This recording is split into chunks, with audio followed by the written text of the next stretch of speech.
오늘 은혜 바르실 하나님의 말씀은 히브리서 10장 25절입니다. 히브리서 10장 25절 말씀입니다.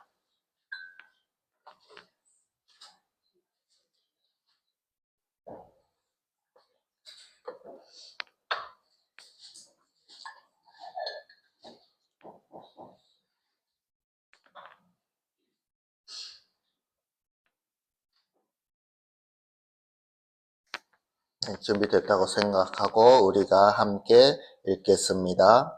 시작. 모이기를 패하는 어떤 사람들의 습관과 같이 하지 말고 오직 공하여 그 날이 가까임을 부르스들 그리하자. 아멘.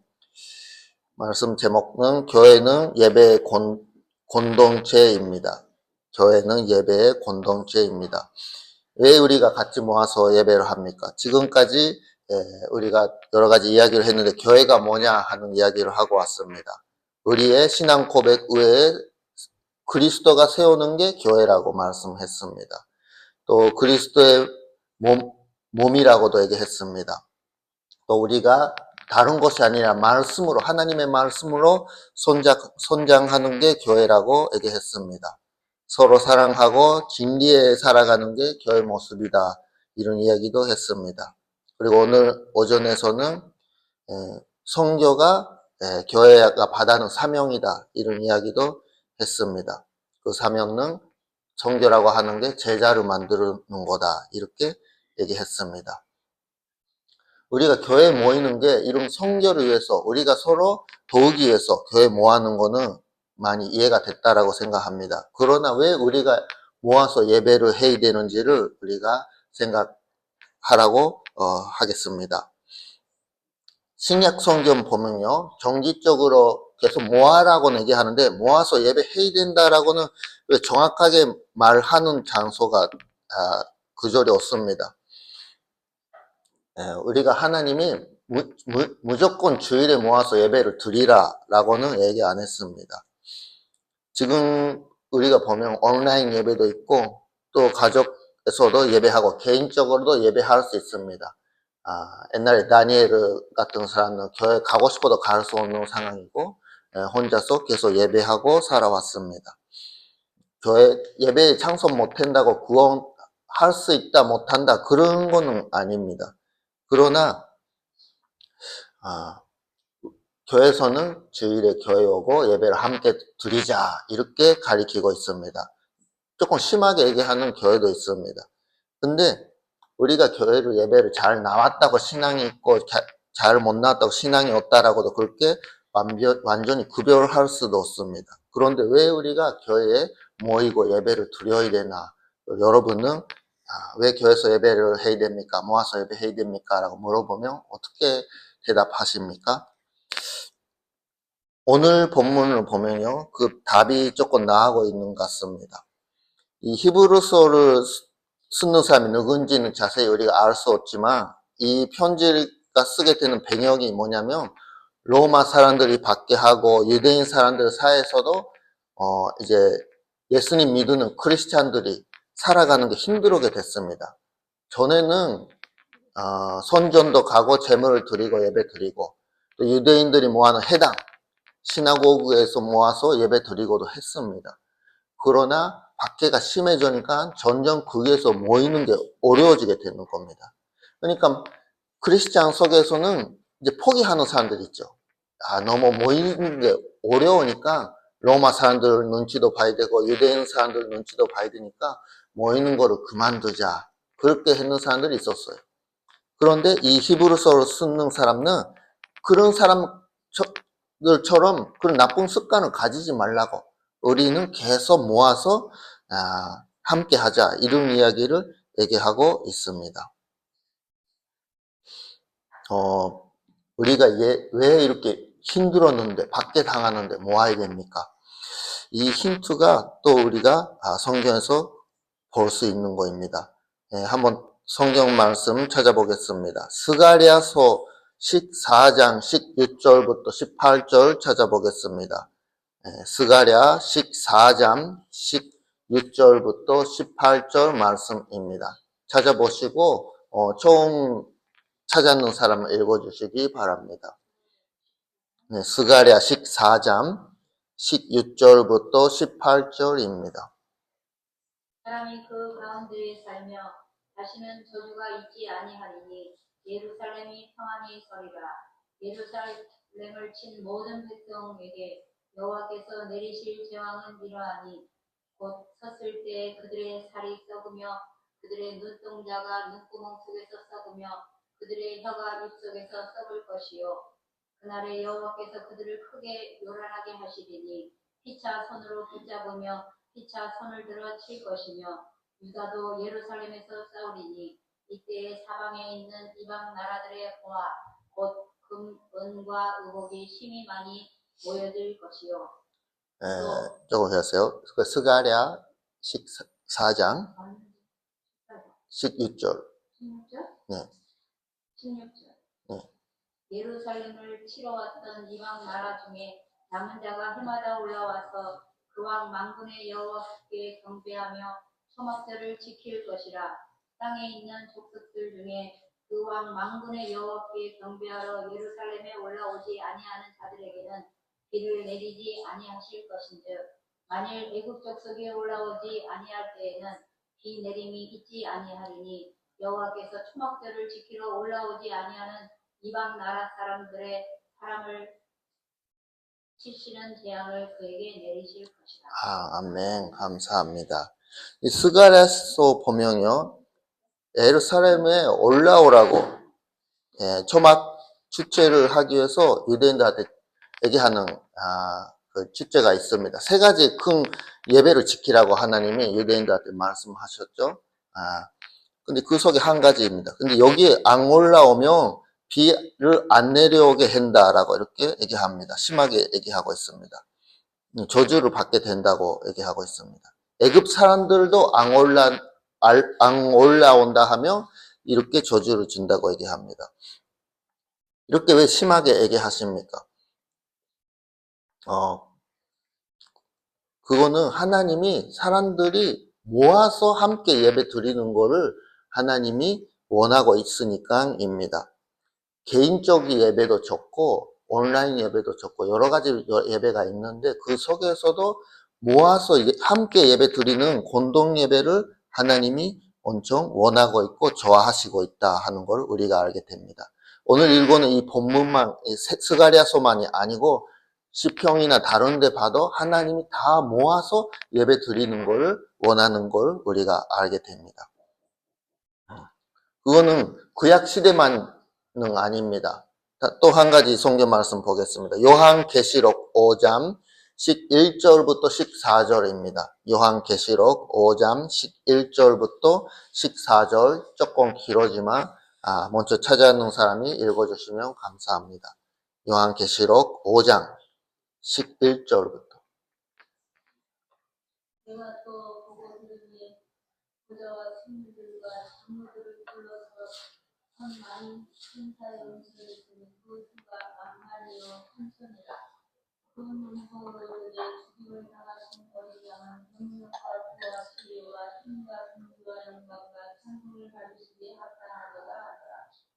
내가 또 들으니 하늘 위에 땅 위에 땅 아래에 바다 위에와 또 가운데 모든 피종이 이르되 보좌에 앉으신 이와 어린 양에게 찬송과 존귀와 영광과 분노를 세세토록 돌릴지어다 하니 내 성물이 이르되 아멘하고 장로들을 엎드려 경배하더라. 아멘. 예, 감사합니다. 계시록 보면 모든 피조물이 모아서 함께 예배하는 모습을 우리가 보게 됩니다. 계시록은 이제 예수님이 다시 오시고 이 세계가 끝나는 날, 그때 이야기인데 그 미래 세계에서도 사람들이 같이 모아서 하나님한테 예배를 드리고 있는 걸 우리가 보게 됩니다. 여기에서 제가 얘기하고 싶은 거는 하나님이 우리한테 원하는 거는 바라보시는 거는 함께 모아서 예배하는 모습이다 하는 겁니다. 이거를 하나님이 가장 좋아하시는 거를 우리가 알게 됩니다. 이렇게 공동 예배를 하면 무슨 우리한테 이익이 있는지 없는지 이익은 많이 있습니다. 그러나 그거를 다 넘어가서 더 중요한 거는 하나님이 원하고 있다, 기쁘게 하신다 하는 사실입니다. 우리가 왜 예배를 모아서 예배를 드려야 되나? 불편하는데, 우리 입장에서는 불편할 수도 있는데 하나님 입장에서는 그거를 가장 좋아하신다 하는 거를 기억해 주시기 바랍니다. 어떤 사람들은 자기를 전통화하기 위해서 교회를 안 가도 되는 말씀을 열심히 찾습니다. 이런 이유로 오늘 학교에서 시험 있고 아이들한테도 물어보니까 지난주 왜 교회를 못 왔어? 하면 시험이 있으니까 공부해야 되니까 이번 주 이 친구는 못 왔는데 왜 못 왔어? 그럼 공부해야 되니까. 공부가 있으면 무조건 교회를 쉬게 되는 거예요. 왜? 교회는 또 신앙이 있는지 없는지 그 문제도 있지만 교회가 일단 재미가 없고 또 자기한테 도움이 안 되니까 심심하면 교회 오고 뭐 일이 있으면 교회 안 하고 그렇게 신앙생활 하는 사람들이 있습니다. 자기가 영적으로 못 말리게 되면 교회 가고 예배 드려야 된다 그런 마음이 있으면 교회 오고 예배 드리고 뭔가 충전 많이 됐다 그러면 기쁘게 돌아가고 당분간은 교회 안 와도 되겠네 이렇게 생각하는 사람들도 있는데 우리 중심으로 생각하면 그렇게 생각할 수도 있죠. 그러나 오늘 얘기하고 싶은 거는 자기 입장에서 어떻게 생각하는지를 벗어나고 하나님 입장에서 우리가 모아서 예배하는 모습을 기다리고 있다 하는 사실입니다. 저도 이제 결혼하고 결혼 생활을 하고 있는데 잊어버릴 때가 있죠. 아내가 좋아하는 걸 제가 하고 싶고 그런 마음이 있었는데 또 일이 바쁘게 되면 그런 걸 다 잊어버리게 돼요. 될 수 있으면 또 이거 일하는 시간이 필요 있고 아내는 조금 기다려주세요. 이렇게 생각하게 되는데 그거는 좋은 모습은 아닌 것 같습니다. 우리가 하나님 앞에서 살아갈 때 너무 바쁘고 힘들 때도 하나님 조금 기다려서 오늘은 쉬게 해주세요. 그런 마음이 생길 수 있습니다. 그때 우리가 찾아가야 되는 거는 그래도 예배는 지켜야 되니까 사람들이 들어가고 그런 상황이라 하면 어쩔 수 없네. 교회 쉬도 괜찮겠다. 그런 이유를 찾아가는 게 아니고 더 중요한 거는 우리하고 하나님 관계를 다시 살펴보는 것입니다. 아내하고 저하고 그렇게 관계가 만약에 멀어진다 할 때 저가 아내한테 어떤 말을 하면 옳은 말이 되는가 이상한 말 하면 그게 말이 돼라고 싸우게 되면 안 되죠. 그러면 이런 것 때문에 바빠서 하면 아이고 어쩔 수 없네 그런 말을 찾게 되잖아요. 하나님 앞에서 또 그렇게 하는 거는 좋은 거는 아닌 것 같습니다. 우리하고 하나님 관계는 진짜 신랑하고 신부 관계처럼 서로가 좋아하는 관계잖아요. 그거를 우리가 다시 생각해 봐야 되는 것 같습니다. 우리 예배가 지금 당연히 이번 주도 예배하고 다음 주도 예배할 수 있다라고 생각할 수 있는데 우리가 언제 예배를 못하게 되는지는 누구도 모릅니다. 코로나 시대 때도 경험해 봤잖아요. 일본에서는 사실 교회를 열지 말라 그런 건 없었죠. 스스로가 문 닫고 하는 교회는 있었지만 미국 같은 데서는 엄청 눈치 보고 문 열으면 왜 교회를 문 열었냐 해갖고 엄청 욕을 먹었어요. 한국 같은 데서는 문 열었다고 또 사람들이 잡혀가고 그럴 것도 있었습니다. 우리가 지금 오늘 이 시간 예배를 드릴 수 있다, 하나님한테 찬양할 수 있다 하는 거는 가장 좋은 거고 귀한 시간이라고 하는 걸 기억해 주시기 바랍니다. 이 한 사람 이야기를 조금 하라고 합니다. 다음 슬라이드 보여주세요. 옛날에 100년 가까이 전에 이야기인데요. 군인 아버지하고 딸이 있습니다. 9살. 그 일본 사람입니다. 이 여자 이름은 와타나베 카즈코라고 합니다. 1936년 2월 26일 오전 6시 때 사건이 일어났습니다. 눈이 많이 오는 날인데 아버지 옆에서 자고 있었어요. 이 여자애가. 근데 총 500명 군인들이 포ton을 일어나게 했습니다. 그리고 수상 있는 데 같은데 경찰서 같은 데 여러 가지 가고 사람들을 많이 죽이게 했습니다. 이 사람도 군대에서 지위가 높은 사람이었으니까 이 포통을 일어나게 했는 사람들이 쳐들어왔어요. 집에까지. 근데 소리가 나니까 이 아이가 일어났어요. 근데 일어나 보니까 아버지는 이미 일어나고 있고 자기한테 엄마 쪽으로 가라고 아빠하고 둘이 같이 똑같은 방에서 자고 있는데 엄마 쪽으로 가라고 보냈는데 한번 방에 나가 보니까 모르는 사람들 군인들이 집에 많이 들어와고 있어요. 그러니까 못 가니까 다시 아버지 방에 들어왔어요. 그러니까 아버지가 어쩔 수 없다 생각하고 이제 방에 속에서도 그 이불 같은 거 집어넣는 데 있죠. 그런데 숨어고 있으라고 이렇게 얘기합니다. 그 숨어고 있으면 어떤 일이 일어났냐 하면 군인들이 들어오고 아, 한국말로 뭐라 해야죠? 일본말로 기관지 응? 기관총을 가지고 다다다닥 쌓았고 아버지가 43개 총을 맞아갖고 돌아가시게 됐습니다. 9살 때 눈 앞에서 아버지가 돌아가게 됐습니다.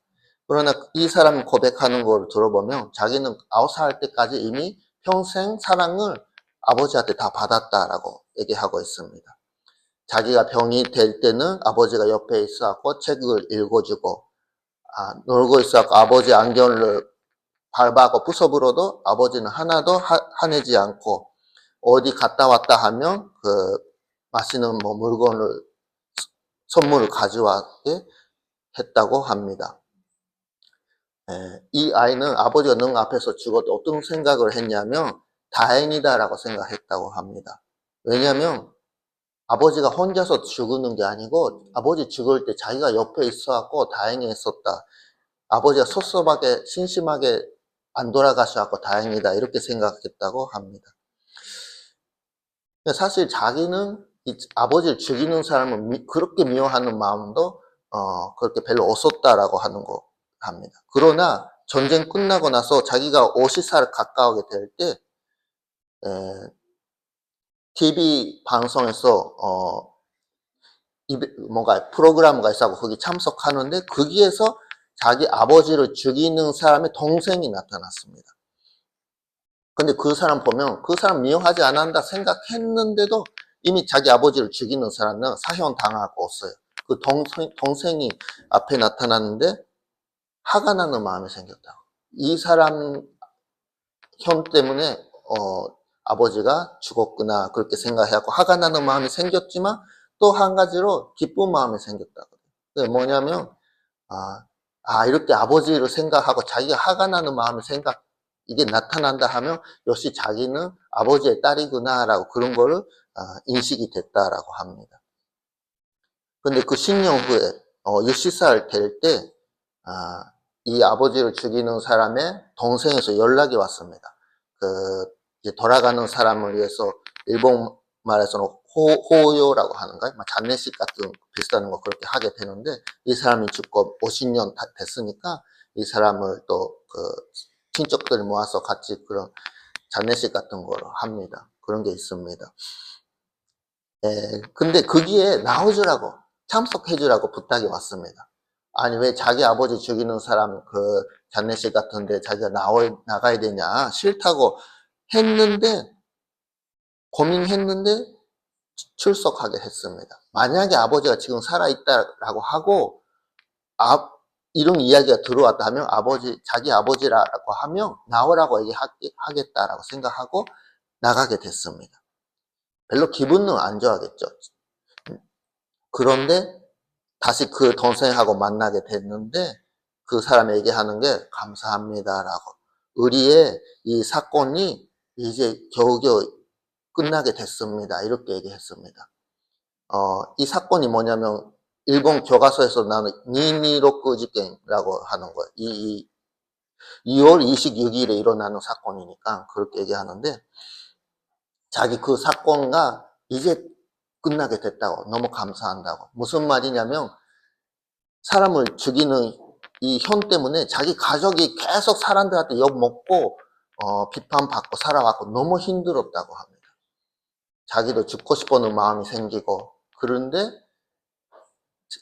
그 사람을 죽이는 그 딸이 와갖고 이렇게 같이 참석해준다 하는 게 용서받았다 그런 마음이 나왔고 위로가 됐다라고 합니다.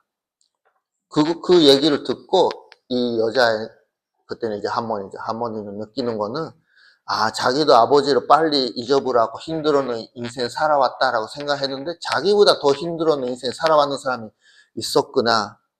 그 사람이 위로를 받게 된 것에 다행이다. 그렇게 느끼게 됐다고 합니다. 이런 이야기를 하는 거는 왜냐면 이 사람은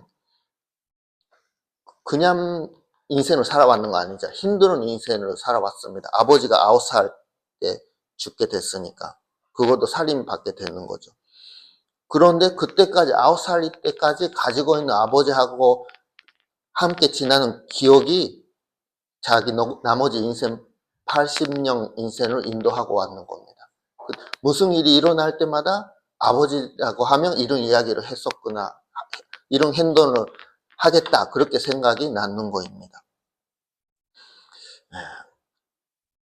중요한 거는 이렇게 아버지하고 이 여자의 관계처럼 우리하고 하나님 관계가 이렇게 되고 있는지라고 하는 거입니다. 주일에 우리가 예배를 드리기 위해서 교회에 모입니다. 근데 이거는 하나님의 성이 이루어지게 되는 일입니다. 하나님은 우리한테 계속 예배를 받는 것을 원하고 있고 미래에서도 하늘나라에서도 예배를 받는 것을 원하고 있습니다. 그거를 우리가 지금 하고 있는 겁니다. 당연한다, 다음 주도 예배할 수 있다 그렇게 생각하지 마시고 이 예배하는 시간을 귀하게 생각해 주시기 바랍니다. 초대 사람들은 사실 우리보다 더 힘들게 살아왔습니다. 아까 얘기하는 것처럼 예배단도 있고 선전 있고 예배 드리고 싶었는데 밖에 당하니까 이제 전쟁 못 가게 돼요. 그러면 이 해당에 가고도 예배하고 싶었는데 거기도 못 가게 돼. 그러니까 마지막에는 자기 집에서 예배하게 됩니다. 함께 모아서 예배하고 싶었는데 못 모아는 날이 점점 생기게 됩니다. 그래도 그 사람들은 안 모이고 싶어하는 마음이 조금 생겼지만 그래도 계속 모아라고. 이 히브리서를 쓰는 사람도 모이라고. 그게 좋은 거다. 하나님이 기쁘게 하시는 거다. 이렇게 얘기하고 있는 겁니다. 우리는 신앙생활을 할 때 너무 힘들으면 교회 가면 이런 것도 해야 된다. 그런 것도 해야 된다. 이거는 안 해야 된다. 뭐 그런 게 너무 많아고 힘들어요. 그러면 하나님을 사랑하는 마음이 점점 잊어버리게 됩니다. 그러나 우리가 이거를 지켰는지 못 지켰는지 그거를 벗어나고 우리가 진짜 하나님 사람을 다시 생각해 주시기 바랍니다. 하나님을 사랑하는 마음으로 모아서 예배 드리는 게 하나님이 가장 좋아하시는 것입니다. 한국에 있을 때도 청년들이 질문합니다. 담배를 피워도 되냐 안 되냐. 성경에서는 금지하고 있는지 안 했는지 안 하고 있죠. 문신하도 되냐 하면 안 되는가. 구약 성경에서는 문신하면 죽인다라고 하는데 그래도 우리는 이제 신약 세계에서 살아가는 사람들. 신약에서는 문신하지 말라고 얘기하고 있어요. 그러면 문신하도 되는 거 아닌가 이렇게 생각하고 담배도 마찬가지. 담배도 금지 안 하고 있으니까 담배 해도 되는 거 아닌가 이렇게 생각합니다. 근데 이거를 하면 불법인지 아닌지 그게 중요한 게 아니고 우리가 하나님을 사랑하는지 안 하는지 그게 더 중요합니다. 문신해도 되는지 안 되는지는 무슨 말이냐면 하나님보다 먼저 자기가 문신하는 게 가장 기쁜다. 그게 첫 번째 문제다. 이런 상황이 되고 있는 겁니다. 그거는 그 마음 자체가 문제입니다. 그 예수와 너 그거 하도 되냐 하면 안 되냐 그런 문제가 아니고 그런 거에 마음이 뺏어가고 있는 그 상황이 문제라고 하는 거를 기억해 주시기 바랍니다. 마지막 성경 말씀 한 장 읽어보겠습니다. 요한복음 4장 24절입니다. 찾아주시고 먼저 발견했는 사람이 읽어주시기 바랍니다. 요한복음 4장 24절입니다. 하나님은 영이시니 예배하는 자가 영과 진리로 예배하십니다. 아멘. 여기에서는 사마리아인 여인하고 예수님이 만났고 이야기하는 속에서 예수님이 말씀하신 이야기입니다. 영으로 하나님이 영이니까 우리도 영으로서 마음속에서 진심으로 예배를 드려야 된다 하는 거입니다. 우리는 바쁘게 살아가면 하나님을 진짜 사랑하는 마음으로 교회하고 예배 드리는 것보다 규칙으로 생각하게 되는 거죠. 이렇게 하면 규칙이 위반이 되는지 안 되는지, 이렇게 하면 사람 눈이 볼 때 나쁜 소문이 나는지, 사람들이 적게 보는지 사람 눈치 보게 됩니다. 근데 그렇게 되면 우리가 진짜 하나님을 사랑해서 거리가 멀어지고 있는 거 아닌가. 그거를 우리가 다시 생각해 봐야 되는 겁니다. 하나님은 언제나 우리 인생 할때 진실한 마음으로 우리 할때 만나고 있습니다. 그렇다면 우리는 이거를 지키는지 아닌지 자기 입장을 생각하고 예배 드리는 게 아니고 하나님 입장을 생각하고 예배를 나오시기 바랍니다. 예배를 드리는 게 하나님 할때 가장 기쁘게 하시는 일이고 또 우리 할때도 가장 좋은 기억이 되는 거입니다. 오사카 중앙교회 모든 성도들도 주일에 예배 드리는 게 귀찮게 되고 다른 뭐 뭐라고 하죠? 변명하게 되고 그렇게 신앙생활을 하는 게 아니고 하나님을 진짜 사랑하는 마음을 다시 생각하고 교회에 함께 모하게 되면 좋겠습니다. 오사카 중앙교회가 계속해서 진심으로 하나님 앞에 나와서 마음속에서 예배 드릴 수 있는 장소가 되면 좋겠습니다. 기도하겠습니다.